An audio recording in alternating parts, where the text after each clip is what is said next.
Smoldering myeloma is really a challenging disease in 2019, and it will be more in 2020.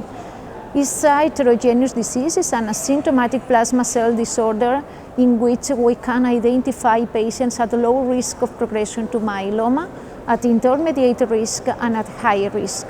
The management of smoldering should be definitely risk adapted, and maybe, and this is new, the low risk smoldering myeloma population has to be considered as monoclonal gammopathy patients, and therefore the follow-up has to be like for MGUS patients.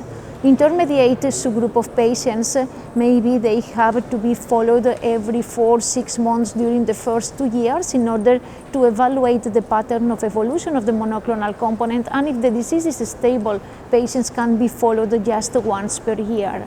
But the challenging population are high-risk smoldering myeloma patients, those in which we know that the risk of progression to myeloma at 2 years is 50%.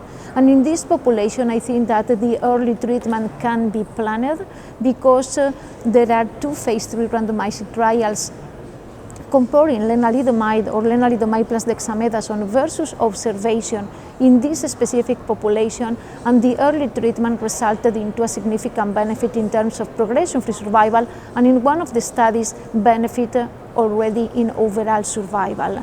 Lendex is an excellent platform to add other novel agents, and there are phase 2 trials in which ilotuzumab lendex or ixazomib lendex or carfilzomib lendex are being evaluated in high-risk smoldering myeloma patients. Daratumumab as monoclonal antibody is being also evaluated in this population.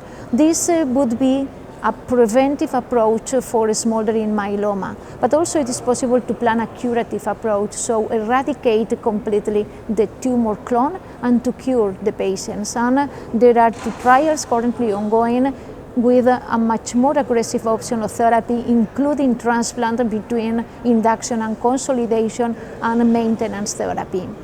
How to proceed in the clinical practice between the preventive versus curative approach, we don't know yet, but I think that we will have further information in the upcoming months and in the upcoming years, especially relevant information coming from the clinical trials that they are going on.